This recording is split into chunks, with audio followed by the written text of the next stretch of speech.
கீழே நிறைய பேர் வருவாங்க. அதுல ஒன் ஆஃப் த இம்பார்ட்டன்ட் ரைட்டர்னு பார்க்கும்போது நமக்கு விஎஸ் நைப்பால் அவங்க தெரியும். அவங்க வந்து இந்தியால பாயின் ஆயிருப்பாங்க. அப்புறம் எங்க மைக்ரேட் ஆகாம பிரிட்டிஷ்க்கு மைக்ரேட் ஆயிருப்பாங்க. ஓகேவா? சோ அந்த மாதிரி ஆத்தர்ஸ் தான் நம்ம வந்து டயஸ்போரிக் ரைட்டிங் கீழே கொண்டு வரும். சோ அதுல ஒன் ஆஃப் த இம்பார்ட்டன்ட் ஆத்தர்னு பார்க்கும்போது நான் இப்ப சொன்னேன் விஎஸ் நைப்பால் அப்படின்னு சொல்லி. அண்ட் செகண்ட் ஒன் யாரு அப்படின்னா சல்மான் ருஷ்டி. சல்மான் ருஷ்டி நம்ம எல்லாத்துக்குமே தெரியும். அவங்களோட ஒரு புக்கர் பிரைஸ் வாங்கியிருக்கோம். What is that? Midnight Children. Midnight Children. And when it is published? 1981. Super. 1981ல மிட்நைட் சில்ட்ரன் வந்து பப்ளிஷ் ஆயிருக்கும். அண்ட் அவங்க கான்ட்ரோவர்ஷியலா ஒரு ஒர்க் எழுதிருப்பாங்க சல்மான் ருஷ்டி. அதனால அவங்க நிறைய பேர் கொல்றதுக்கு கூட துரத்திட்டு இருந்திருப்பாங்க. 1988 அந்த ஒர்க் பப்ளிஷ் ஆயிருக்கும். Satanic versus. சோ சல்மான் ருஷ்டியோட நான் இன்னொரு ஒர்க் சொல்றேன். சட்டானிக் வர்சஸ் எப்போ பப்ளிஷ் ஆயிருக்கும் அப்படின்னு சொன்னா 1988ல பப்ளிஷ் ஆயிருக்கும். அது ஒரு கான்ட்ரோவர்ஷியலான ஒர்க். அது வந்து நிறைய பேரோட தாட்ஸ் வந்து கிண்டல் பண்ற மாதிரி இருக்கும். அதனால நிறைய பேர் அவங்களை கொல்றதுக்கு கூட தேடிட்டு இருந்த மாதிரி சிச்சுவேஷன் வந்து அவருக்கு அமைஞ்சிருக்கும். ஓகேவா? So Salman Rushdie one of the important author அதுல. அண்ட் தேர்ட் ஒன் திமோதிமோ வந்து ஒரு ஆங்கிலோ சைனீஸ் நாவலிஸ்ட். திமோதிமோ இதெல்லாம் சைட்ல இருக்காது. ஓகே, நான் ஆத்தர்ஸோட நேம் மட்டும் தான் சொல்றேன். இதுல ஒரு 2 ஆத்தர்ஸ் பத்தி தான் நம்ம இன்னைக்கு டீடைலா பார்க்க போறோம். சோ ஃபர்ஸ்ட் ஒன் வந்து விஎஸ் நைப்பால், செகண்ட் ஒன் வந்து சல்மான் ருஷ்டி. அவரோட ஒர்க் தான் நம்ம மிட்நைட் சில்ட்ரன் அப்படின்றது நமக்கு தெரியும். 1981ல புக்கர் பிரைஸ் வாங்கிச்சது வந்து. And third one is Timothy Mo. அவர் வந்து ஒரு Anglo Chinese novelist. Okay, Anglo Chinese novelist. And fourth one is Hanif Kureishi. இவங்க வந்து எங்க பிறந்திருப்பாங்க அப்படின்னு சொல்லி பார்த்தா லண்டன்ல பிறந்திருப்பாங்க. பட் பாகிஸ்தானி ஃபாதர் இருக்கும், பிரிட்டிஷ் மதர் வந்து இருப்பாங்க. Pakistani father and British mother வந்து இருப்பாங்க. அண்ட் அவங்க பார்ன் ஆனதுக்கு அப்புறம் மெட்ராஸ்ல தான் முதல்ல இருந்திருப்பாங்க. ஐ மீன் பார்ன் ஆனது லண்டன் தான், பட் ஏதோ ஒர்க்கா மெட்ராஸ் வந்திருப்பாங்க. அப்புறம் டோட்டலா எங்க ஷிஃப்ட் ஆயிருவாங்க அப்படின்னு சொன்னா பாகிஸ்தானுக்கே ஷிஃப்ட் ஆயிருவாங்க. யார பத்தி பேசிட்டு இருக்கேன்? Hanif Kureishi. Yes, Hanif Kureishi. And fifth one is Jhumpa லகரி வந்து இந்தியன் அமெரிக்கன் ஆத்தர். இந்த ஆத்தர் எல்லாமே நம்மளோட ட்ரெஷர் ஹவுஸ் புக்ல பேஜ் நம்பர் 146ல இருக்கு. நம்ம ஆத்தர்ஸோட நேம் மட்டும் பார்த்துட்டு இருக்கோம். பிகாஸ் ஒரு 4 ஆத்தர்ஸ் கொடுத்து நெட் கொஸ்டின்ல இவங்க டயஸ்போரிக் ரைட்டர்ஸ் யார் கிடையாது அப்படின்ற கொஸ்டின் வந்து ரைஸ் அப் பண்ணுவாங்க. அப்போ வி ஷுட் நோ. இப்ப நம்ம மூவ்மெண்ட்ஸ் எல்லாம் படிக்கிறோம்ல, த மூவ்மெண்ட், அப்புறம் லேக் போயட்ஸ் அப்படின்னு சொல்லி நிறைய மூவ்மெண்ட்ஸ் படிக்கிறோம். சோ அந்த மாதிரி மூவ்மெண்ட் படிக்கும்போது யார் எந்த இதுக்கு கீழே வரா அப்படின்னு தெரிஞ்சாதான் we can eliminate the other one. So அந்த மாதிரி நம்ம டயஸ்போரிக் ரைட்டர்ஸ் யாரு அப்படின்றது தெரிஞ்சாதான் we can eliminate the some others ones. Okay. And next one வந்து ஜாடி ஸ்மித்தோட ஒர்க் நம்ம எல்லாத்துக்கும் தெரியும். 2000ல பப்ளிஷ் ஆயிருக்கும். What is that? Yes, white teeth வந்து யாரோட ஒர்க் அப்படின்னு சொன்னா ஜாடி ஸ்மித்தோட ஒர்க். அப்போ ஒயிட் எலிஃபண்ட் யாரோடது? White Elephant. Reflections on White Elephant. But யாரோடது? Mulkraj Anand. Yes, super. Mulkraj ஆனந்தோட தான் ரிஃப்ளெக்ஷன்ஸ் ஆன் ஒயிட் எலிஃபண்ட் அப்படின்னு எழுதியிருப்பாங்க. நம்ம ஜாடி ஸ்மித் பார்த்துட்டு இருந்தோம். ஜாடி ஸ்மித்தோட ஒர்க் வந்து ஒயிட் டீத். அது வந்து 2000ல பப்ளிஷ் ஆயிருக்கும். அண்ட் தென் அதுல இருந்து நம்ம டைவர்ஷன் பார்த்தோம். அதுலதான் நான் ரெஃப்ளெக்ஷன்ஸ் ஆன் ஒயிட் எலிஃபண்ட் யாரோடது அப்படின்னு சொல்லி கேட்டேன். ஒயிட் எலிஃபண்ட் யாரோடது அப்படின்னு சொன்னா முல்க்ராஜ் ஆனந்தோடது. அப்போ white peacock D.H. Lawrence.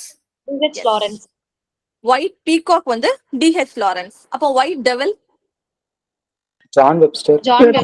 Super, John Webster. ஓகேவா? அகைன் ஐ ரிப்பீட், நான் ஒயிட்னு சொல்லி டைவர்ஷன் போனேன். நம்ம டயஸ்போரிக் ரைட்டர்ஸ் பார்த்துட்டு இருக்கோம். அதுல ஜாடி ஸ்மித் பார்த்துட்டு இருக்கோம். ஜாடி ஸ்மித்தோட ஒர்க் வந்து ஒயிட் டீத் அப்படின்றது தெரியும். சோ 2000ல அந்த ஒர்க் வந்து பப்ளிஷ் ஆயிருக்கும். அப்போ ரிஃப்ளெக்ஷன்ஸ் ஆன் ஒயிட் எலிஃபண்ட் யாரோடது அப்படின்னு சொல்லி கேட்டேன். அது வந்து முல்க்ராஜ் ஆனந்தோடது. ஒயிட் பீகாக் யாரோடதுன்னு கேட்டேன். அது வந்து D.H. லாரன்ஸோடது. தென் லாஸ்ட் என்ன சொன்ன? White Devil. Thank you so much. White Devil யாரோடது அப்படின்னு சொன்னா வெப்ஸ்டரோடது அப்படின்னு சொன்னேன். And last one Monica Ali.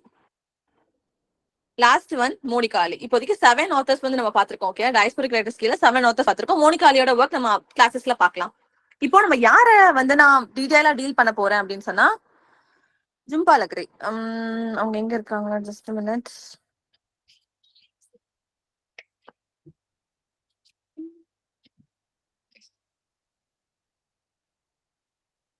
Yes, here she is. Slide clear? Yes, sir. Yes. Jhumpa லகரி as I said earlier, அவங்க வந்து 1967ல born ஆயிருக்காங்க and Indian American author. ஓகேவா, she is an Indian American author. இவங்க என்னெல்லாம் எழுதிருக்காங்கன்னா ஷார்ட் ஸ்டோரிஸ், நாவல்ஸ், எஸ்ஏஸ் எல்லாமே எழுதிருக்காங்க. அவங்களோட டெபியூ ஷார்ட் ஸ்டோரிஸ் என்ன அப்படின்னு சொல்லி பார்க்கும்போது interpreter of maladies. Interpreter of maladies அதுதான் அவங்களோட டெபியூ ஷார்ட் ஸ்டோரிஸ் கலெக்ஷன். அதுக்கு தான் அவங்க வந்து புலிட்சர் பிரைஸ் வாங்கியிருப்பாங்க.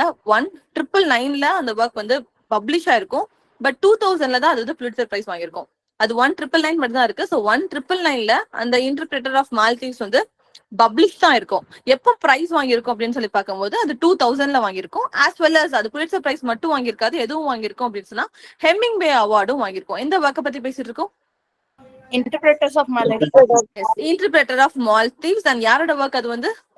Jhumpa Lakri. ஜும்பா லக்கரி. And when it is published? 1999. 1999. And எப்போ அது அவார்ட் வாங்கியிருக்கும்? 2000.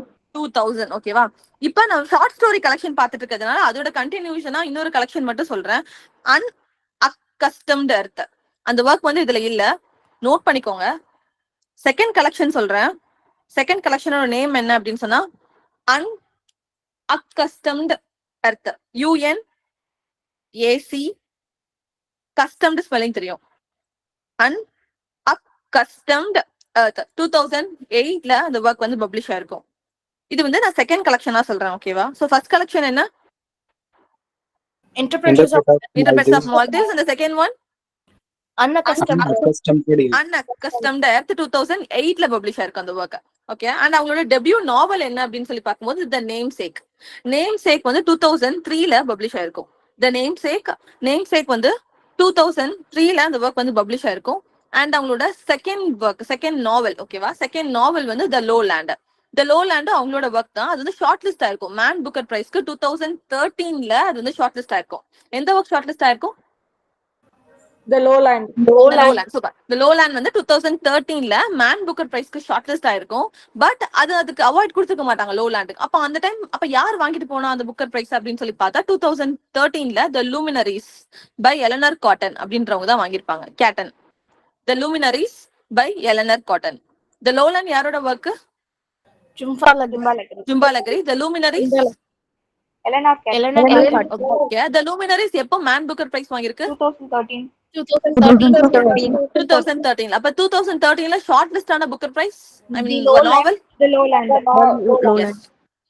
த லோ லேண்ட். ஓகேவா, அண்ட் த லாஸ்ட் திங் 2018ல இவங்க வந்து அவங்களோட ஒரிஜினல் லாங்குவேஜ் வந்து இட்டாலியன். ஓகேவா, அந்த இட்டாலியன் லாங்குவேஜ்ல ஒரே ஒரு நாவல் மட்டும் பப்ளிஷ் பண்ணிருப்பாங்க. அதுதான் அவங்களோட ஃபர்ஸ்ட் நாவல் இன் இட்டாலியன் லாங்குவேஜ்.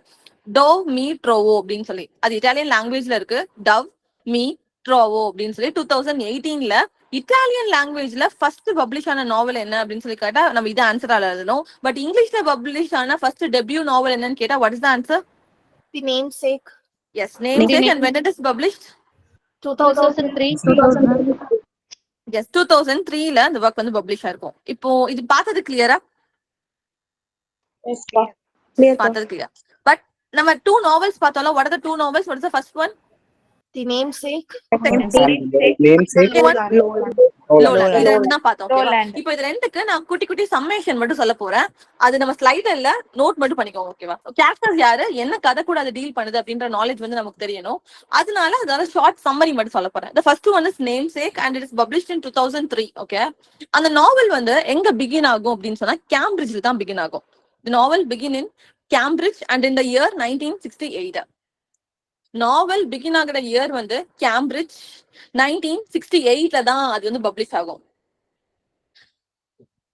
இதுல ஆஸ் யூஷுவல் ஒரு ஹஸ்பண்ட் ஒரு ஒய்ஃப் இருப்பாங்க. ஒரு கப்பல் மட்டும் இருப்பாங்க. ஓகே, அந்த கப்பலோட நேம் என்ன அப்படின்னு சொன்னா அசிமா கங்குலி. ஸ்பெல்லிங் வந்து சாட் பாக்ஸ்ல போடுவாங்க. ASHIMA. ஷிமா கங்குலி அண்ட் அசோக். இவங்க ரெண்டு பேரும் யாரு? Husband and wife. இவங்க ரெண்டு பேரும். ஓகே, அசிமா கங்குலி அண்ட் அசோக் இவங்க ரெண்டு பேரும் ஒரு பேர். அசோக் வந்து எங்க ஸ்டூடெண்டா இருப்பாங்க அப்படின்னு சொன்னா MITல எலக்ட்ரிக்கல் இன்ஜினியரிங்கா இருப்பாங்க. எலக்ட்ரிக்கல் இன்ஜினியரிங் படிச்சுட்டு இருப்பாங்க. MITல எலக்ட்ரிக்கல் இன்ஜினியரிங் படிச்சுட்டு இருப்பாங்க. யாரு? அசோக். ஓகே, கங்குலின்னு அவங்களோட ஒய்ஃபோட நேம் வந்து நான் மென்ஷன் பண்றேன். ஓகேவா, அசிமா அப்படின்னு சொன்னா அது கரெக்டா ப்ராப்பர் ப்ரொனன்சியேஷன் இல்ல. சோ கங்குலி வந்து ஒய்ஃபோட நேம். அசோக் வந்து ஹஸ்பண்டோட நேம். இவங்க 2 பேத்துக்கும் மேரேஜ் ஆயிடுச்சு. பட் அசோக் வந்து எங்க ஒர்க் பண்ணிட்டு இருக்காங்க அப்படின்னு சொன்னா MIT எலக்ட்ரிக்கல் இன்ஜினியரிங்ல தான் ஸ்டூடெண்டா இருக்காங்க. ஓகே, இதுல கங்குலி வந்து பிரெக்னெண்டா இருக்காங்க. அவங்க 2க்கும் மேரேஜ் ஆயிடுச்சு. So she is pregnant. அப்போ ஜஸ்ட் பேபி பாய் வந்து வெளியே வரதுக்காக தே ஆர் வெயிட்டிங். ஓகே, அப்போ அவங்க வந்து பர்த் கொடுக்காங்க. பர்த் கொடுக்கும் போது ஒரு பேபி பாய் வந்து பார்ன் ஆகுது. எந்த ஹாஸ்பிட்டல்னா Cambridge hospital. Because there in Cambridge. Okay, அந்த கேம்பிரிட்ஜ் ஹாஸ்பிட்டல்ல தான் பேபி வந்து பார்ன் ஆகுது. அந்த பேபி என்ன அப்படின்னா பாய் பேபி தான் பார்ன் ஆகுது. அப்போ அவனுக்கு பேர் வைக்கணுமே அப்படின்னு சொல்லிட்டு ரொம்ப தீவிரமா ஆஸ் யூஷுவல் ஹஸ்பண்ட் ஒய்ஃப் ரொம்ப தீவிரமா தேடிட்டு இருக்காங்க. என்ன நேம் சூஸ் பண்றாங்க அப்படின்னு சொன்னா கோகல், GOGAL, கோகல் அப்படின்னு சொல்லி. இந்த கோகல் அப்படின்ற நேம் எப்படியாவது அவனோட நிக் நேம்ல இல்லனா செல்லமா கூப்பிடுற பேர்ல வந்துடணும், ரெகுலரா கூப்பிடுறதுல அப்படின்னு சொல்லி நினைப்பாங்க. கோகல், GOGAL, கோகல் அப்படின்னு சொல்லி அந்த சின்ன பையனுக்கு நிக் நேம்லயாவது நம்ம பின்னாடியாவது ஆட் பண்ணிடணும் அப்படின்னு சொல்லிட்டு அசோக் வந்து ரொம்ப மும்மரமா இருக்காரு. சரி, அப்போ அசோக் ஏன் அந்த கோகல் அப்படின்ற பேரை வந்து வைக்கணும்னு மும்மரமா இருக்காரு அப்படின்னு சொல்லி பார்த்தா, அந்த கோகல் அப்படின்ற நேம் வந்து ரஷ்யன் ரைட்டரோட நேம். ரஷ்யன் ரைட்டர் நாவல்லாம் எழுதுவாங்கல்ல, நம்ம நிறைய ரைட்டர்ஸ் பாக்குறோம்ல லிட்டரேச்சர்ல. அந்த மாதிரி நம்ம அசோக்குக்கு ஃபேவரட்டான ரைட்டர் ஒரு ரஷ்யன் ரைட்டர். அவரோட செகண்ட் நேம் வந்து கோகல். அவரோட ஃபர்ஸ்ட் நேம் என்ன அப்படின்னு பார்த்தா நிக்கோலை, NIKOLAI. ஸ்பெல்லிங் வந்து சாட் பாக்ஸ்ல போடுவாங்க, நோட் பண்ணிக்கோங்க. நிக்கோலை கோகல் அப்படின்றது அந்த ரஷ்யன் ரைட்டரோட நேம். ஓகேவா, அந்த ரஷ்யன் ரைட்டரை நம்ம அசோக்குக்கு ரொம்ப பிடிக்கும். அதனால தன்னோட பையனுக்கும் அந்த பேர் வந்து செகண்ட் நேம்லயாவது இல்ல நிக் நேம்லயாவது வந்தா இட் வில் பி ஓகே அப்படின்னு சொல்லி அந்த கோகல் அப்படின்ற நேம் வந்து சேர்க்கறாங்க.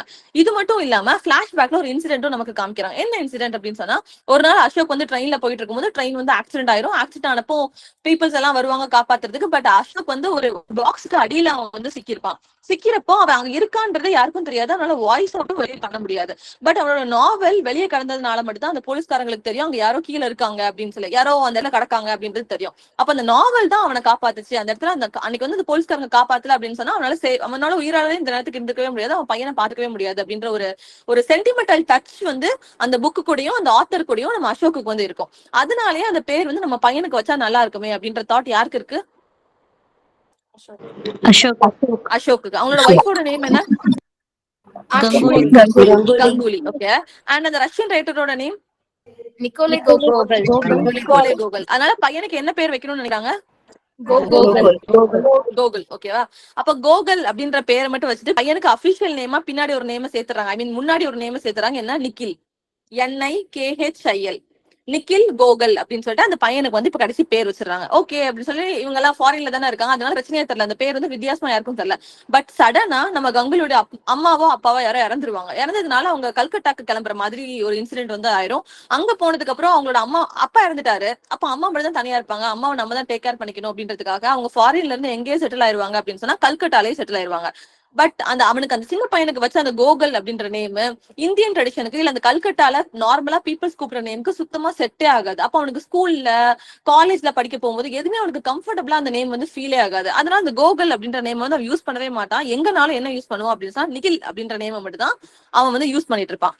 அண்ட் கங்குலிக்கும் அசோக்குக்கும் செகண்ட் பேபி பிறக்குது. அந்த செகண்ட் பேபியோட நேம் என்ன அப்படின்னா சோனியா, SONIA, சோனியா அப்படின்னு சொல்லி அவங்களுக்கு செகண்ட் பேபியும் பிறக்குது. So everything is going good. அவனுக்கு ஒரு 14 ஏஜ் ஆகுது. 14th பர்த்டே யாருக்கு அப்படின்னா கோகுலுக்கு வந்து நிக்கில் கோகுலுக்கு வந்து 14th பர்த்டே. அப்ப அவங்க அப்பா வந்து இவன் நேமுக்கு ஏன் இவனுக்கு இந்த நேம் வச்சோன்ற உண்மையை வந்து அவனுக்கு சொல்லணும், இதுதான் ஒரு அண்டர்ஸ்டாண்டிங்கான ஏஜ் அப்படின்னு சொல்லிட்டு அவனுக்கு ஒரு நாவல் வாங்கி கொடுக்குறாரு. அதே ரைட்டரோட நாவல் வாங்கி கொடுத்து அதுக்குள்ள ஒரு பேப்பராவோ இல்ல அதுக்கு பேக் பேஜ்ல ஒரு ஸ்டோரி எழுதுறாங்க. ஸ்டோரி எழுதி இப்படி இன்சிடென்ட் நடந்ததுனாலதான் உனக்கு இப்படி ஒரு பேர் வச்சேன் அப்படின்னு சொல்லிட்டு. அவனுக்கு அப்ப 14 வயசு தானே ஆகுது. அப்பா ஏதோ புக்கு கொடுக்குறாரு அப்படின்னு சொல்லிட்டு அதை வாங்கிட்டு போய் ரீட் பண்ணவும் மாட்டான், ஓபன் பண்ணவும் மாட்டான். அதை எடுத்துட்டு போய் கபோர்ட்ல வச்சிருவான். அதை அப்படியே மறந்தும் போயிருவான். School முடிச்சிருவான், college போயிருவான். காலேஜ்ல வந்து ஆர்கிடெக்சர் சூஸ் பண்ணுவான். ஆர்கிடெக்சர் ஏல் யூனிவர்சிட்டியில பண்ணுவான். YALE, ஏல் யூனிவர்சிட்டியில நம்ம கோகுல் வந்து ஆர்கிடெக்சர் பண்ணுவான். அப்புறம் அங்க போய் 2 பொண்ணுங்க கூட அவனுக்கு பிரேக்கப் ஆகும். லவ் லைஃப் அவனுக்கு சுத்தமா செட்டே ஆகாது. அப்புறம் என்ன பண்ணிடுவான், கடைசி வீட்லயே பார்த்து மேரேஜ் பண்ணி வைக்கிறோம் அப்படின்னு சொல்லிட்டு ஒரு பொண்ணை வந்து மேரேஜ் பண்ணி வைப்பாங்க. அந்த பொண்ணோட பேர் என்ன அப்படின்னு சொன்னா மௌசுமி, MOUSHIMI. கடைசி கோகுல் வந்து 2 பிரேக்கப்புக்கு அப்புறம் யார மேரேஜ் பண்ணுவோம் அப்படின்னு சொன்னா மௌசுமி அப்படின்னு சொல்லிட்டு அவங்க அம்மா பார்த்த பொண்ணு தான் மேரேஜ் பண்ணுவோம். பிகாஸ் அவங்க அப்பா வந்து அந்த இன்பிட்வீன் ஹையர் எஜுகேஷனோட ஆர்கிடெக்சர் படிச்சுட்டு இருப்பாங்க ஏன் யூனிவர்சிட்டியில. அப்ப அவங்க அப்பா வந்து தவறிடுவாங்க. அவங்க அப்பாவோட பேர் என்ன?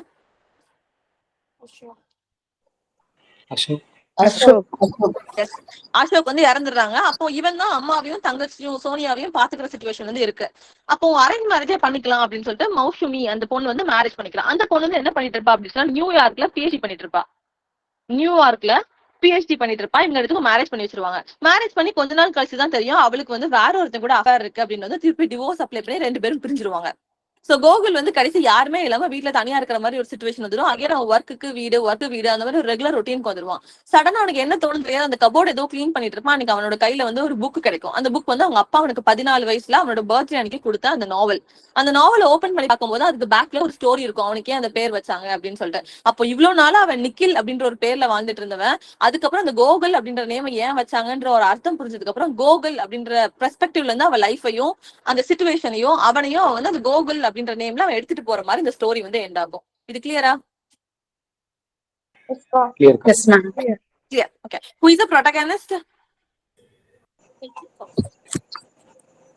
Nikhil Gogol. Yes.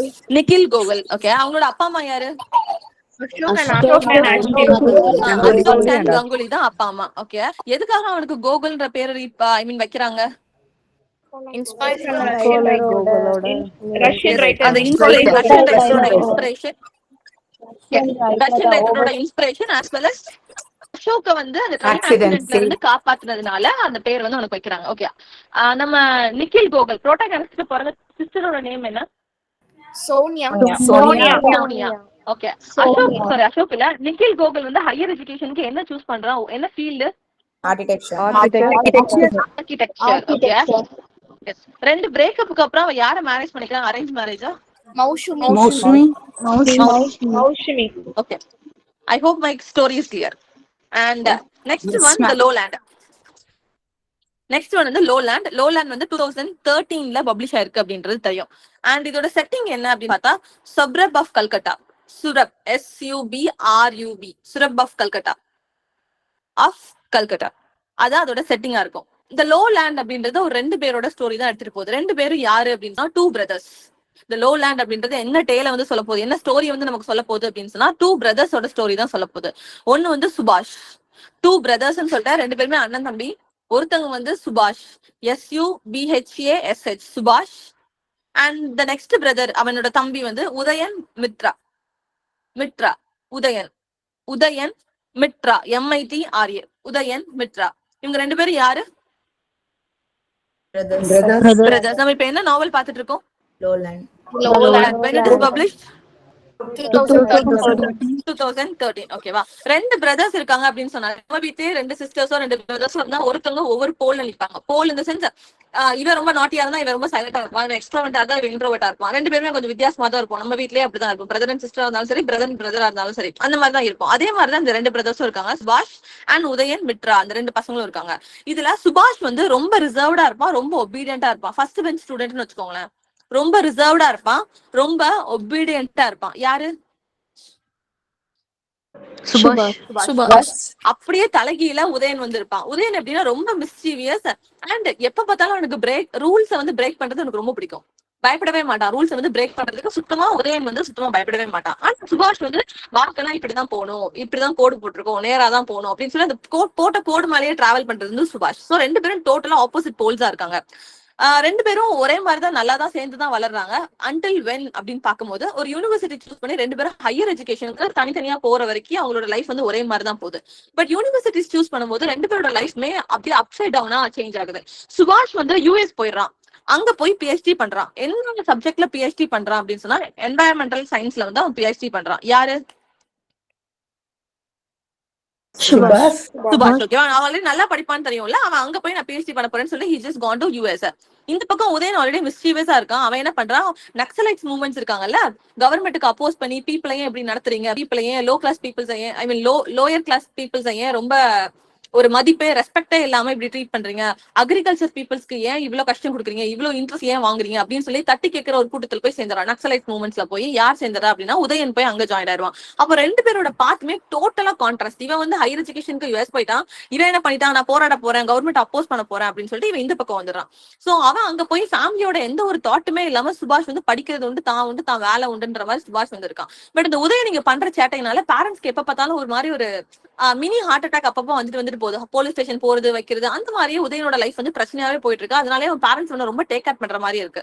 சடனா ஒரு நியூஸ் மட்டும் சுபாஷுக்கு டெலிகிராம்ல போகுது. அவன் ஃபாரின்ல இருக்கான், சோ ஃபாரினுக்கு டெலிகிராம்ல ஒரு நியூஸ் மட்டும் போகுது. என்ன அப்படின்னு சொன்னா, உதயன் வந்து ஒரு பொண்ணை கூட்டிட்டு ஓடி போயிட்டான் அப்படின்னு சொல்லி ஒரு நியூஸ் போகுது. யார் அந்த பொண்ணு அப்படின்னு சொல்லி பார்த்தா கௌரி.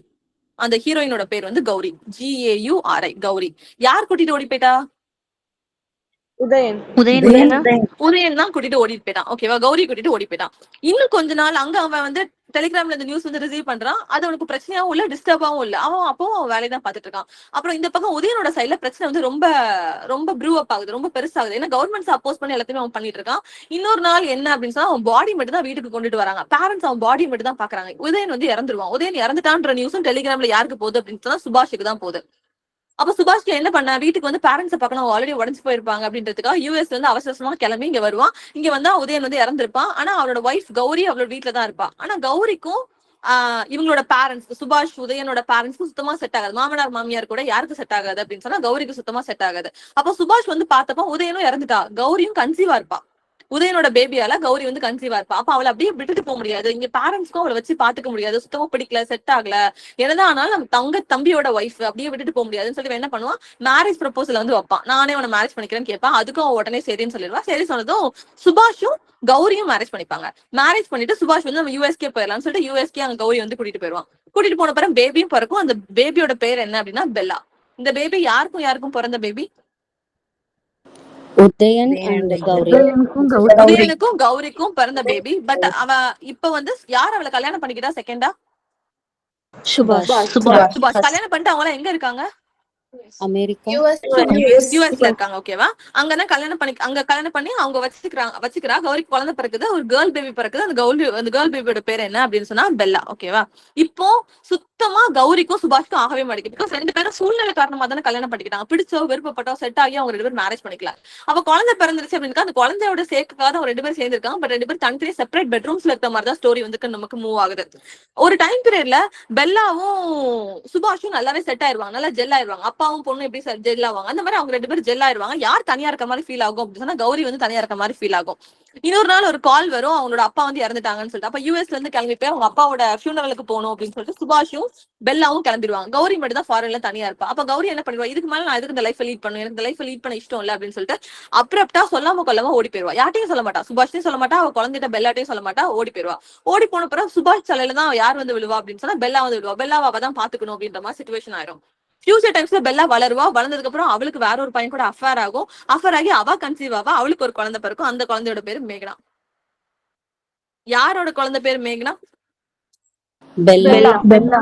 பெல்லாவோட பேபி பேரு வந்து மேகனா அப்படின்னு சொல்லி ஒரு பேபி பிறக்குது. ஓகேவா, இப்போ அது தெரியாது எனக்கு.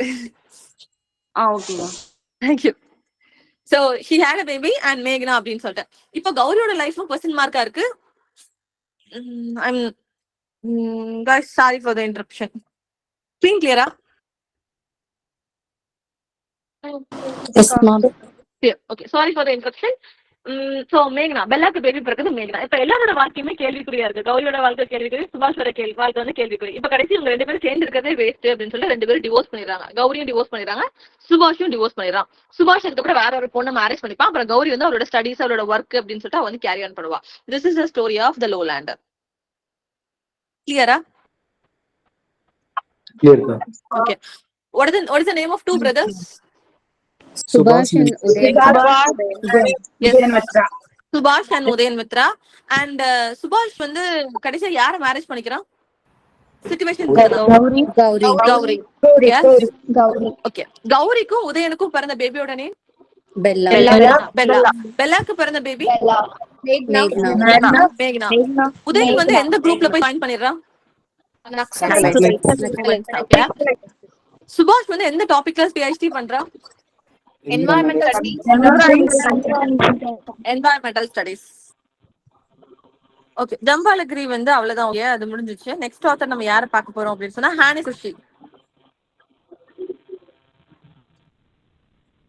Yes, here he is. ஹானிஃப் குர்ஷி. ஹானிஃப் குர்ஷி வந்து எப்போ பிறந்திருப்பாங்க அப்படின்னு சொன்னா 1954ல வந்து அவங்க பிறந்திருப்பாங்க. ஓகே, இது வந்து ட்ரெஷர் ஹவுஸ் புக்ல இருக்கவங்களோட ஒர்க்ஸ் என்னலாம் அப்படின்றது. சோ அதை ஃபாலோ பண்ணிக்கிட்டா it will be easy for you. 1954 அவங்க வந்து born ஆயிருப்பாங்க. And he is a British playwright, screen writer, film maker, novelist of South Asian எல்லாம் சொல்றாங்க. ஓகே. அண்ட் ஹானிஃப் குர்ஷி வந்து ஒரு பைசெக்சுவல் அப்படின்றது நமக்கு கொடுத்துருக்காங்க. அவங்க நான் ஸ்டார்டிங்லேயே சொன்னேன், பார்ட்டிஷன் ஆஃப் இந்தியாவுக்கு அப்புறம் மெட்ராஸ் வந்து பாகிஸ்தானுக்கு அவங்க டோட்டலா மூவ் ஆயிருவாங்க அப்படின்னு சொல்லி நம்ம ஆல்ரெடி பார்த்தோம். அண்ட் குர்ஷி வந்து அவரோட கரியரை வந்து எப்படி ஸ்டார்ட் பண்ணிருப்பாரு அப்படின்னு சொன்னா, பான்காக எழுதி, பான்னா ஓகே, அதை பத்தி எழுதி அந்த மாதிரி ஒரு காமிக் ரைட்டிங்ஸ் எல்லாம் எழுதி தான் அவரோட கரியர் வந்து ஸ்டார்ட் பண்ணிருப்பாரு. இவரோட ரைட்டிங்ஸ் வந்து நிறைய சூடோனைம் யூஸ் பண்ணிருப்பாரு. ஒன்னு ஆண்டோனியா பிரெஞ்ச் அண்ட் கரீம் அப்படின்ற இந்த 2 சூடோனைம்ஸ் வந்து யார் யூஸ் பண்ணிருப்பா? ஹானிஃப் குரேஷி. ஹானிஃப் குர்ஷி வந்து யூஸ் பண்ணிருப்பாங்க. ஹானிஃப் குர்ஷி நம்ம பார்த்தோம், அவங்க வந்து ஸ்கிரீன் ரைட்டர், ஸ்கிரீன் பிளேக்கு வந்து ஸ்கிரீன் ரைட்டர் அப்படின்றத பார்த்தோம். அப்ப நிறைய பிளேஸ்க்கு வந்து அவங்க ஸ்கிரீன் பிளே வந்து எழுதிருப்பாங்க. அந்த மாதிரி ஒரு ஒர்க் என்ன அப்படின்னு பார்க்கும்போது பை பியூட்டிஃபுல் லாண்ட்ரி அப்படின்ற ஒர்க் 1985ல இந்த ஒர்க்குக்கு வந்து அவங்க ஸ்கிரீன் பிளே எழுதிருப்பாங்க. ஓகே, மை பியூட்டிஃபுல் லாண்ட்ரி அப்படின்ற ஒர்க்குக்கு அவங்க வந்து ஸ்கிரீன் பிளே எழுதிருப்பாங்க. அண்ட் அதர் ஒர்க்ஸ் அப்படின்னு வேற என்ன ஒர்க்குலாம் அவங்க வந்து ஸ்கிரீன் பிளே எழுதிருக்காங்க அப்படின்னு பார்க்கும்போது லண்டன் கில்ஸ் மீ, அது வந்து அதுல இல்ல, ஜஸ்ட் நோட் பண்ணிக்கோங்க. London kills me, LONDON, London kills me, KILLS, kills me, London kills me. Next one Venus, and next work is mother. டோட்டலா ஸ்கிரீன் பிளேக்கு வந்து 4 ஒர்க்ஸ் பார்த்திருக்கோம். ஃபர்ஸ்ட் ஒர்க் வந்து my beautiful laundrette, second work வந்து London kills me, third work வந்து Venus, fourth work வந்து the mother. ஓகேவா? So இந்த 4 ஒர்க்ஸ்மே யாரோடதுன்னு பாக்குறோம், யாரோட யார் ஸ்கிரீன் பிளே எழுதுனான்னு பாக்குறோம். மை பியூட்டிஃபுல் லாண்ட்ரி அப்படின்ற ஒர்க் இருக்குல்ல, இந்த ஒர்க் வந்து யார் டைரக்ட் பண்ணிருப்பா, ஸ்டோரி வந்து யாரு டைரக்ட் பண்ணிருப்பா அப்படின்னு சொன்னா ஸ்டீஃபன் ஃபியர்ஸ் அப்படின்ற ஒருத்தங்க தான் டைரக்ட் பண்ணிருப்பாங்க இந்த பிலிம் வந்து. இந்த பிலிம் வந்து யார பத்தின கதை அப்படின்னு சொல்லி பார்த்தா, ஒரு ப்ரோட்டகனிஸ்ட், அவனோட பேர் வந்து Omar, OMAR, Omar. And he's a கேன்னு அதிலே கொடுத்துருக்காங்க. Gay Pakistani British boy. ஓகேவா? அவன் வந்து எப்படி வளர்றான் அப்படின்றது அவனோட ஸ்டோரி அபவுட் ஓமர். ஓமர்ன்ற நேம் மட்டும் தான் அதுல இருக்காது, remaining will be in the slide. Omar, OMAR. எந்த ஒர்க்க பார்த்துட்டு இருக்கோம் நம்ம? My beautiful laundry. Yes, my beautiful laundry tea. Super.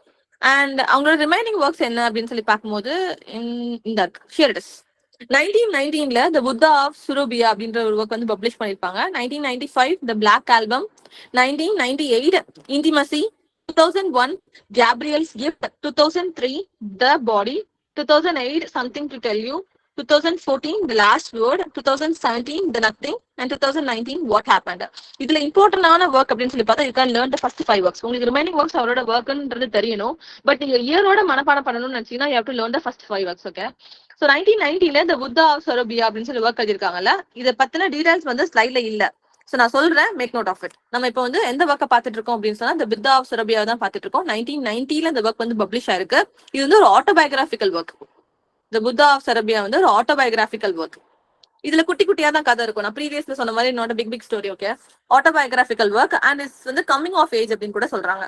Coming of ஏஜ்னா தெரியும், சின்ன வயசுல இருந்தா எப்படி வளர்ந்தான் அப்படின்ற ஸ்டோரிய நமக்கு ஆத்தர் வந்து ரீடருக்கு எடுத்துட்டு போறதா நம்ம வந்து கம்மிங் ஆஃப் ஏஜ் அப்படின்னு சொல்றோம். The Buddha of Surabaya வர ப்ரோட்டகனிஸ்ட் யாரு அப்படின்னா கரீம் Amir.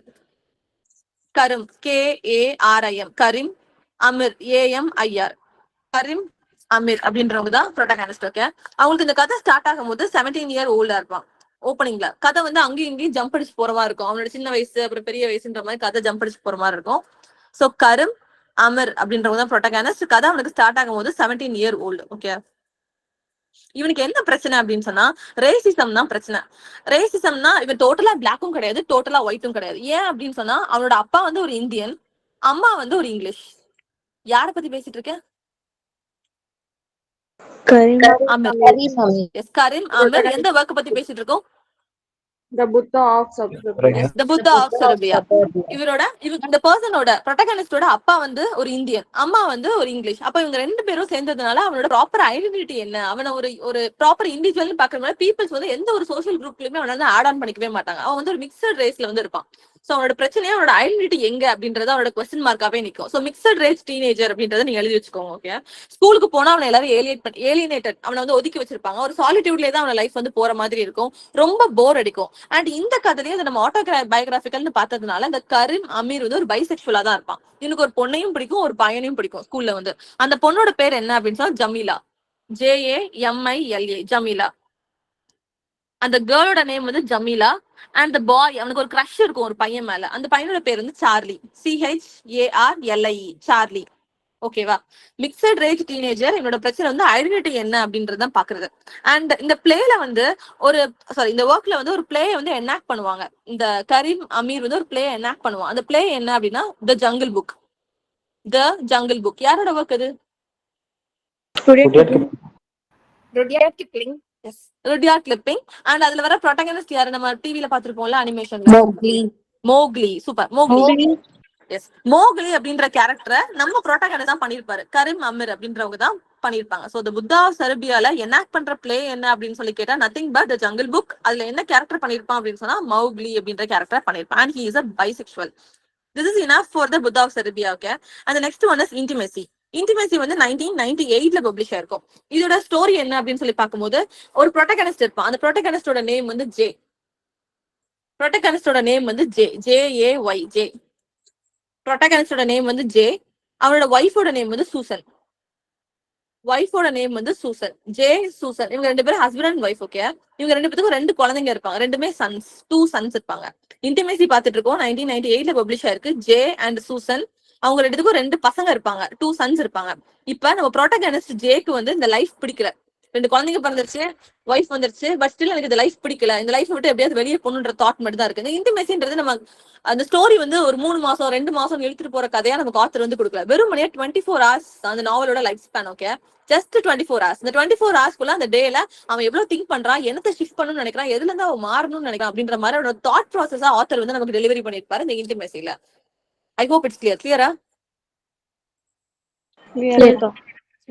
And next one Gabriel's gift. Gabriel's gift 2001ல இந்த ஒர்க் வந்து பப்ளிஷ் ஆயிருக்கும். இத ப்ரோட்டகனிஸ்ட் கேப்ரியல் தான், ஓகேவா? இவளுக்கு 15 வயசு தான் இருக்கும். இந்த கதை வந்து ஸ்டார்ட் ஆகும் போது இவ வந்து ஒரு பிலிம் மேக்கரா ஆகணும்னு ஆசைப்படுறா. பிலிம் மேக்கர், இதுதான் கதை. Gabriel's gift. Gabriel is a protagonist and எங்க இந்த செட்டிங் வந்து இருக்கு அப்படின்னா லண்டன். அவளுக்கு என்ன ஆகணும் அப்படின்னு ஆசை அப்படின்னு சொன்னா பிலிம் மேக்கரா ஆகணும் அப்படின்றதா. யாருக்கு ஆசை? Gabriel. ஆசை. Yes. And next work the body.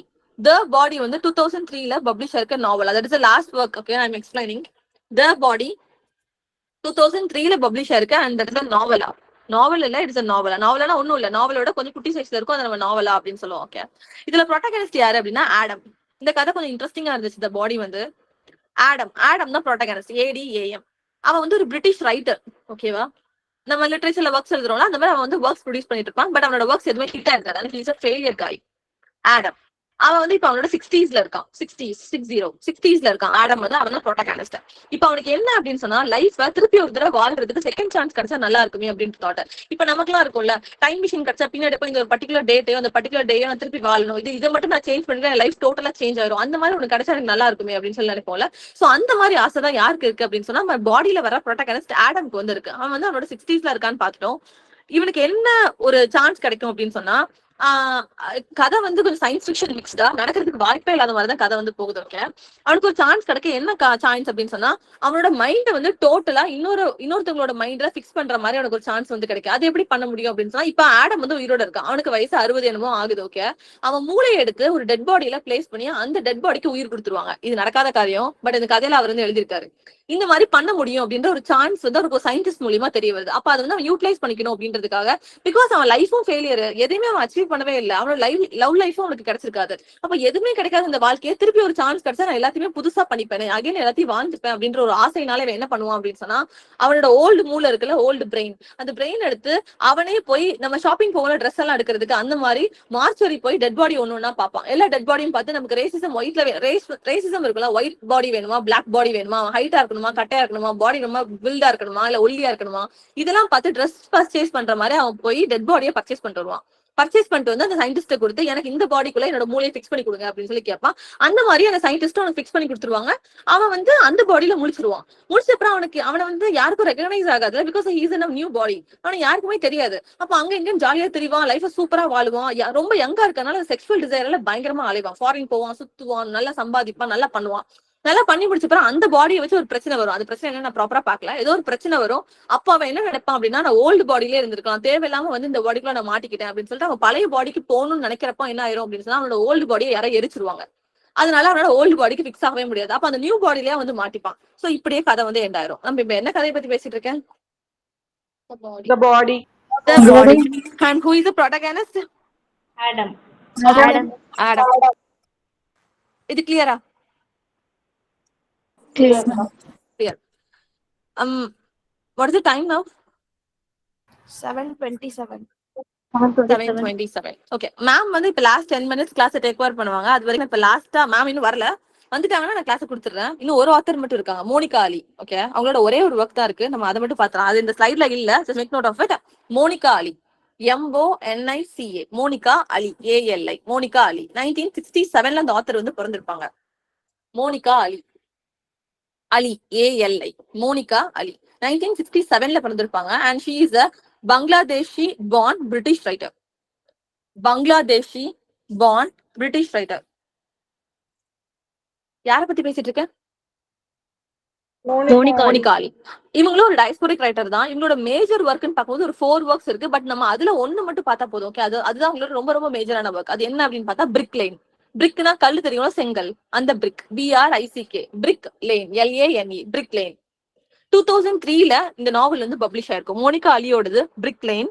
2003ல இந்த ஒர்க் வந்து பப்ளிஷ் ஆயிருக்கும். ஓகே அண்ட் இதோட ப்ரொட்டகனிஸ்ட் யாரு அப்படின்னு பார்க்கும்போது நசீன், ஒரு பொண்ணோட name Naseem, NAZNEEN,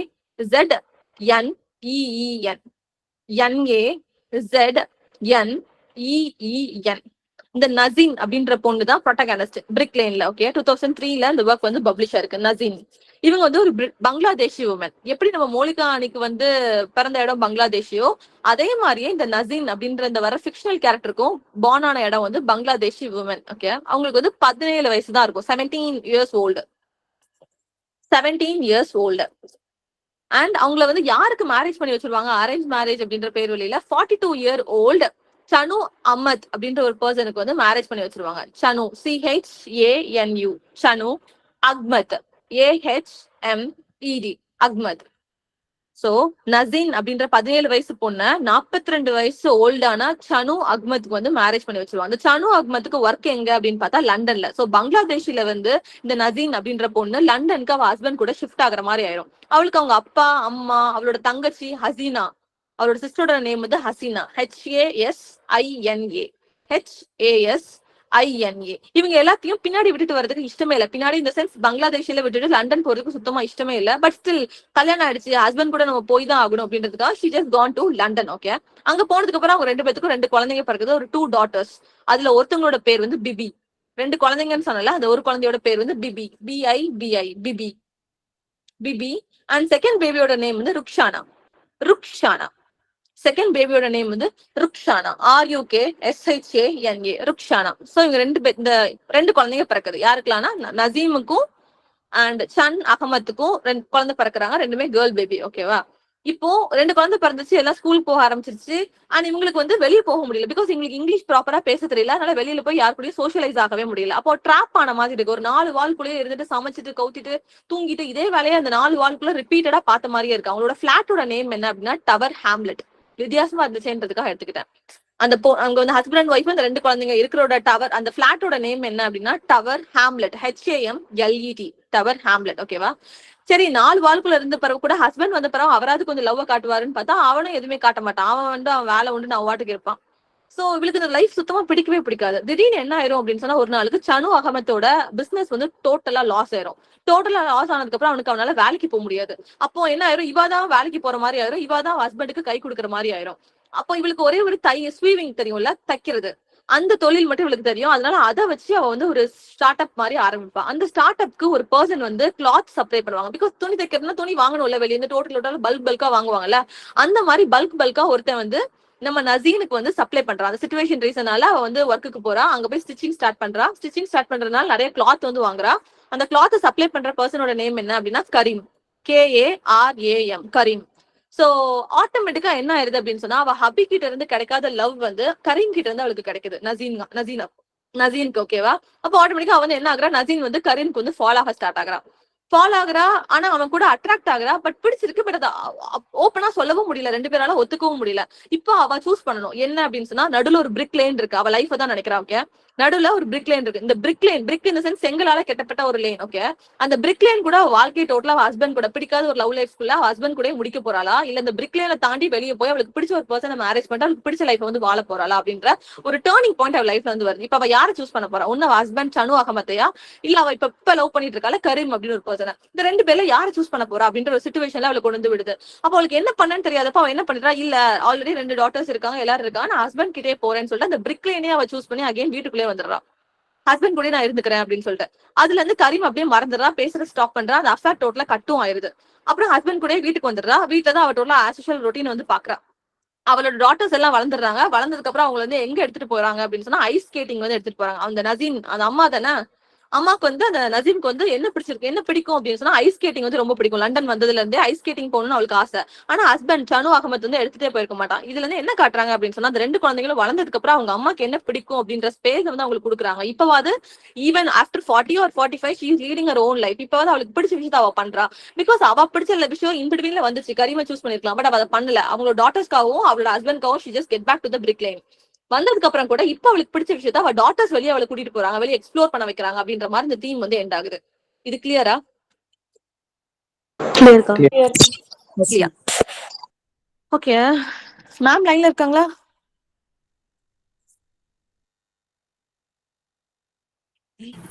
Yeah, I'm here, Sabarna. Thank you ma'am. Yeah, thank you. Okay, so as I told you earlier, I'm going to ask you questions. Okay, morning solarnalia. So we'll have question session now on Elizabethan poetry and Augustan poetry. Okay, I want everybody to answer and please answer through chat box. சரிங்களா? ஏன்னா answer suppose தெரியாதவங்களுக்கு நிறைய பேர் answer பண்ணும்போது அந்த answer புரியாது. So better please answer through chat box and please make note of the questions. That will help. சரிங்களா? That will help to recollect. திரும்பி திரும்பி காதுல கேட்டுக்கிட்டே இருக்கும் போதுதான் விஷயங்கள் உங்களுக்கு மனப்பாடம் எப்பவும் சொல்றதுதான். சோ அதனால என்ன பண்ணுங்க, நான் கேட்கிற கொஸ்டின்ஸை கொஞ்சம் நோட் டவுன் பண்ணி வச்சுக்கோங்க. So I'll start. So the first question is from Elizabethan poetry. Falk Greville was a lifelong friend and biographer of an Elizabethan poet. Do you know who he was? Falk Greville was a lifelong friend and biographer of an Elizabethan poet. Who was the Elizabethan poet?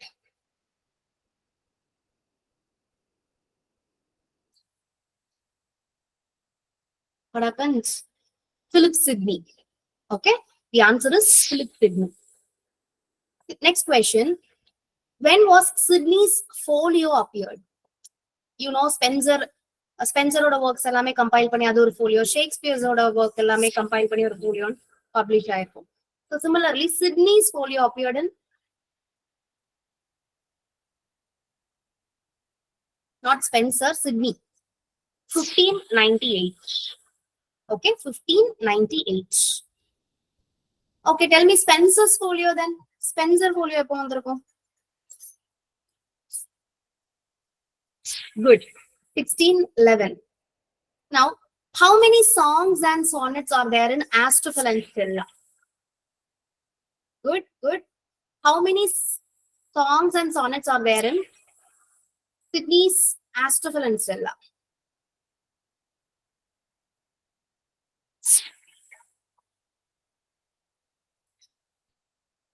Yeah, you have to mention exactly. Okay, how many sonnets, how many songs? 108 sonnets, 11 songs.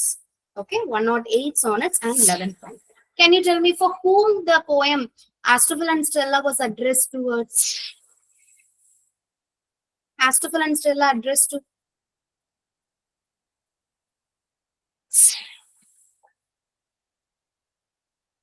wife or lover? Yes, his lady love, Penelope Devereux. Correct. Penelope Devereux-காக தான் dedicate பண்ணிருப்பார். Very good. Now tell me, who wrote the poem Nymph's Reply to the Shepherd? Who wrote the poem Nymph's Reply to the Shepherd?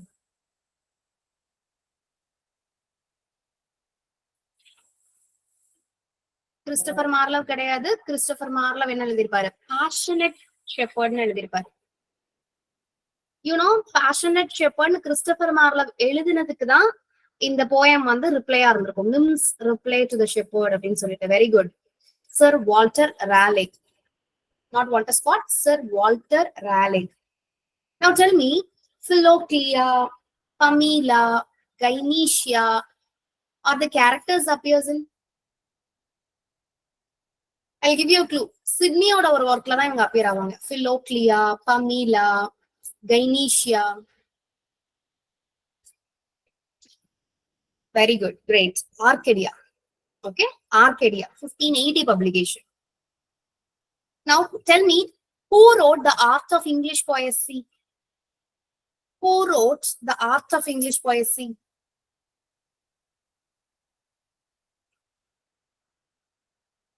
Who wrote the Art of English Poesy?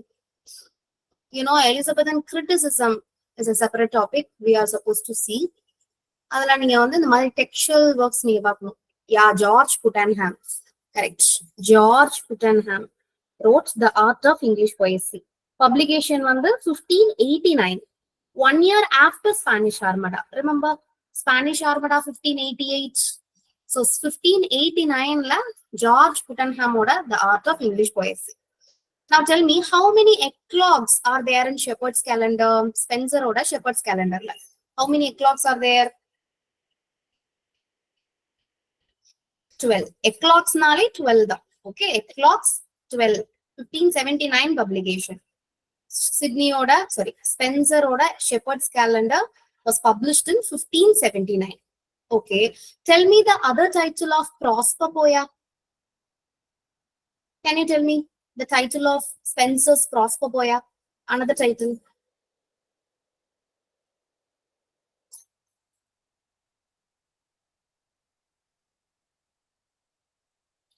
Yeah, very good. Mother's Hubbard's Tale. Mother's Hubbard's Tale is another title for Prosperpoia. It is by Spencer. Now, Spencer wrote an elegy called Daphnida. It was written on the death of a woman, right? Who she was?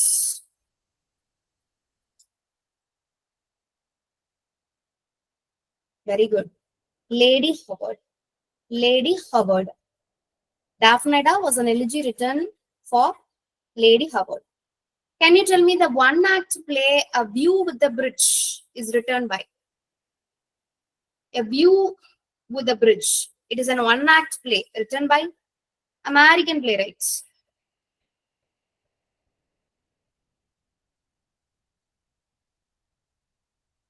Very good. Arthur Miller. Okay, Arthur Miller. Great. So படிக்கும் போது நடத்தும் போது பாதி listen பண்ணிருப்பீங்க, revision attend பண்ணிருப்பீங்க, திரும்ப திரும்ப listen பண்ணுவீங்க, கேட்க கேட்க உங்களுக்கு என்ன பண்ணாகும், மனப்பாடம். ஸோ அதனால எப்பவுமே வந்து குவிஸ் ஃபார்மேட்ல படிங்க. That really helps. சரிங்களா? உங்களால உங்களுக்கு பைஹார்ட் பண்ண முடியாது, எனக்கு வந்து அது ரொம்ப டஃபா இருக்கும்னு நினைக்கிறவங்க, quiz is an excellent method to memorize. சரிங்களா? அதனால நீங்களாம் என்ன பண்ணி வச்சுக்கணும், ஒரு 2-3 நோட்டு குவிஸ் எழுதுறதுக்குனே செப்பரேட்டா வச்சுக்கணும். Topic wise quiz list out பண்ணி you can memorise. That will be very easy. ஏன்னா ஒரு ஆத்தரோட ஒர்க்கை 2 பேஜ் படிக்கிறதுக்கு அந்த பர்டிகுலர் ஏஜ்ல இருக்கக்கூடிய எல்லா ஆத்தர்ஸோட ஒர்க்ஸையுமே கொஞ்சம் கொஞ்சமா குவிஸ் ஃபார்மேட்ல உங்களுக்கு கிடைக்கும் போதே அதை நீங்க கம்பைல் பண்ணி வச்சுக்கோங்க. சரிங்களா? It is a very easy, simple method to memorize. Now, next question. For whom Spencer's Colin Clouds Come Home Again was dedicated? For whom Spencer's Colin Cloud Come Home Again was dedicated? He was a courtier. Yeah, very good. Sir Walter Raleigh. Colin Clouds Come Home Again was dedicated to Sir Walter Raleigh. Great. Now, who commented on Spencer that he write no language? He write no language. Who commented on Spencer? Are you sure? Ben Jonson or Samuel Johnson? Ben Jonson dana. Good. Ben Jonson. Okay. Ben Jonson da Spencer பார்த்து rich no language அப்படின்னு சொல்லிருப்பார். Now, Augustan poetry quiz. So tell me, who wrote the Town Eclogues? You know, sir, only few writers were celebrated in Augustan age, particular poetry in பாத்தீங்கன்னா, because fiction, prose, drama அதெல்லாம் flourish ஆன time Augustan age. So அந்த சமயத்துல வந்து poetry அப்படிங்கிறது very few people has written. Okay, yeah, good. Lady Mary Wortley Montague, correct. Lady Mary Wortley Montague. Can you tell me the first ballad collection in English? அதுவும் Augustan ageல தான் நடந்திருக்கும். First ballad collection in English. I need the full title.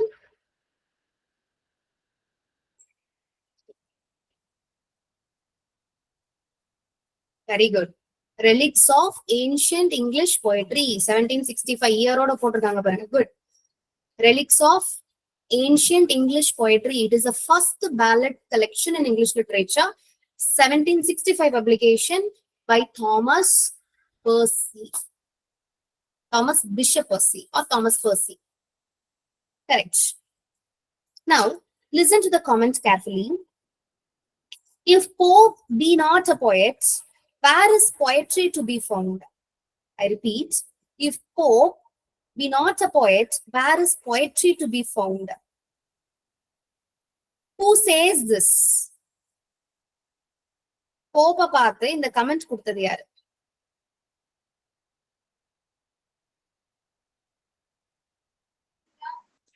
Good. Dr. Samuel Johnson. Remember, Dr. Samuel Johnson wrote lives of the most eminent English poets.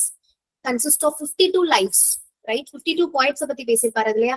அதுல ஒரு particular life யாரோடது அப்படின்னா life of Pope. போப்பை பத்தி பேசியிருப்பாரு. அதுலதான் இவர் இந்த comment கொடுத்திருப்பாரு. Okay. Now, the next question, how many series of poems in Pope's pastorals? I know Alexander Pope, நடத்தல, but still try to answer. How many series of poems in Alexander Pope's pastorals? My family to my world. Vidya, just mute your audio. Answer in chat box. How many series of poems in Pope's pastorals? 4, okay? 4 series of poems were there. Pastorals was published in 1709. A little learning is a dangerous thing. This is a very famous quote. Pope famous quote. Pope, அது கேள்வி கிடையாது. எந்த workல சொல்லிருப்பார் Pope? A little learning is a dangerous thing. To err is human, to forgive is divine. இதெல்லாமே அவரோட famous quote இல்லையா? Yeah, very good. Essay on criticism. Remember, while you are studying Alexander Pope, please study in chronology. Okay? The last year-based questions, dedications, quotes, quotations, all such things are important when you are learning Alexander Pope, right? Correct. A little learning is dangerous is an essay on criticism. Essay on criticism published in 1711. Do you know one particular classical writer was celebrated by Alexander Pope in essay on criticism? Can you name him? ஒரு ரைட்டரை ரொம்ப புகழ்ந்து இருப்பார். ஒரு classical writer. Excellent. Longinus. Okay. Longinus was celebrated by Alexander Pope in essay on criticism. Arabella Fermor was a character in.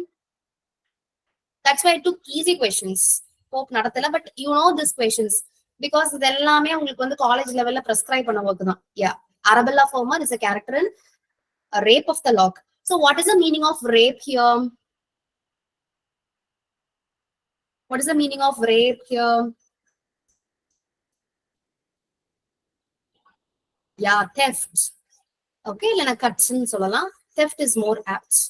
சரிங்களா? Lockனா தான் hair. Okay, rape அப்படிங்கிறது வந்து it mentions the theft. Okay, who is going to cut the hair of Arabella Fermor? That is Belinda, represented in the poem, right? Okay, tell me who offers scissors to Baron in the poem?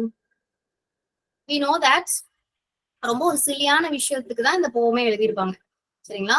பெலிண்டாவோட ஹேரை Lord பேரன் வந்து cut பண்ணிடுவார். அது ஒரு பெரிய குடும்ப பிரச்சனையா இருக்கும் இல்லையா? Yeah, who gave it? Yeah, very good. Clarissa. This is my question.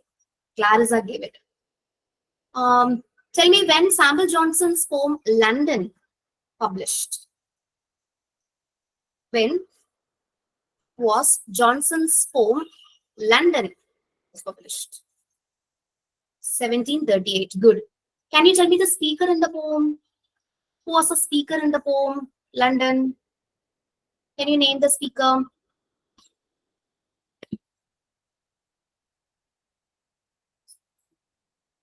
What is speaker name? Thales. Okay, Thales. Thales is the speaker name. Thales. Name the juvenile satire written by Alexander Pope.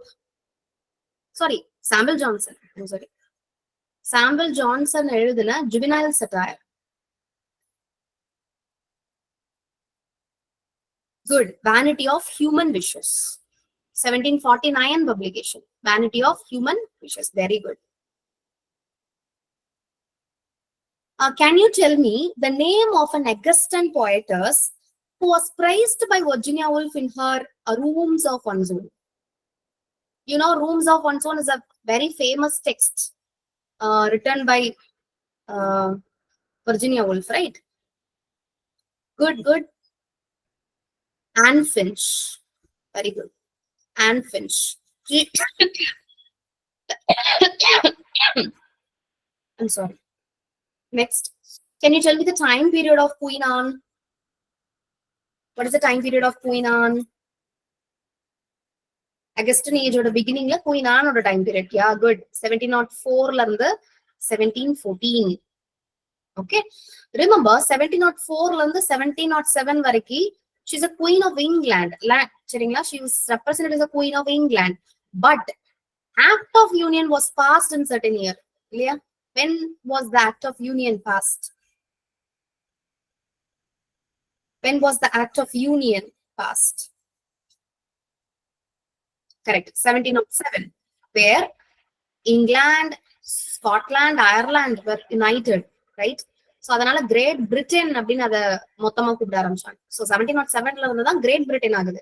அப்போ queen on great பிரிட்டனோட குயினா எப்ப ஆகுறாங்க அப்படின்னு அதோட time period அப்படின்னு பாத்தீங்கன்னா 1707 இருந்து 1714. புரியும்னு நினைக்கிறேன். ஏன்னா கிரேட் பிரிட்டன் அப்படிங்கறதே 1707 தான் அனௌன்ஸ் பண்றாங்க. So probably the time period of Queen Anne is 1704 to 1717. Sorry, 1714. You can split Great Britain oda Queen எப்போ இருக்கிறாங்க அப்படின்னா 1707 to 1714. Now, can you tell me the first Prime Minister of England? அப்பனா அந்த பொசிஷனை வந்து Prime Minister அப்படின்னு represent பண்றாங்க. Robert Walpole. When was the Stage Licensing Act enacted? When was Stage Licensing Act enacted? Yeah, he's a big politician. Very good. He's also father of Horace Walpole. Right? Horace Walpole, he brought Gothic fiction in England. He wrote The Castle of Otranto, very famous Gothic text. அவங்களோட ஃபுட்பாத்தை follow பண்ணி வரவங்க தான் யாரு அடுத்தடுத்து வரக்கூடிய Gothic writers. Anne Radcliffe, right? And so on. Stage Licensing Act 1737. Okay, who brought this Stage Licensing Act? யார் கொண்டு வந்திருப்பா? The Prime Minister. Okay, Robert Walpole. So Stage Licensing Act அப்படிங்கிறது கவர்மெண்ட் வந்து என்ன பண்ணும், சென்சார் பண்ணும் பிளேஸ். சரிங்களா, எந்த பிளேஸ் வந்து பெர்ஃபார்ம் பண்றதா இருந்தாலும் கவர்மெண்ட் வந்து அதை அப்ரூவ் பண்ணணும். சரிங்களா, not a private parties, only the political only the government can approve the place. So அதுதான் நம்ம வந்து ஸ்டேஜ் லைசன்சிங் ஆக்ட்னு சொல்றோம். ஸோ இதோட ரெஸ்பான்ஸ் தான் என்னது, இந்த ஸ்டேஜ் லைசன்சிங் ஆக்ட் வந்ததுக்கு அப்புறம் தான் சென்டிமெண்டல் டிராமாஸ் ஃபிளரிஷ் ஆச்சு. Who started sentimental drama? He was a periodical writer. Very good. Richard Steele. Remember, Richard Steele is the one who started sentimental drama. But there was a writer who called sentimental comedy as bastard drama or bastard comedy. He wrote anti-sentimental comedies. Can you name him? Richard Steele அப்படியே அப்போஸ் பண்ணி anti-sentimental comedies எழுதியிருப்பாரு. Oliver Goldsmith. Very good. She Stoops to Conquer is a very good example. She Stoops to Conquer is a very good example. Right? Oliver Goldsmith. Okay, last question. Who wrote The Wealth of Nation?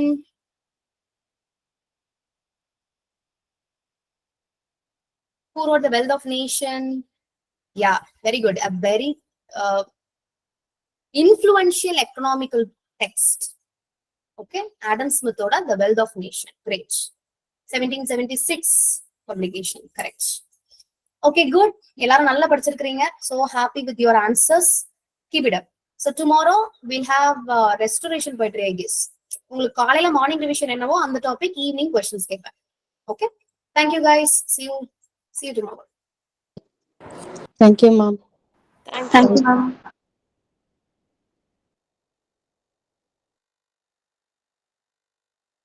I will share the quiz in Telegram group. Okay, record பண்ணிருக்கேன், I'll share it.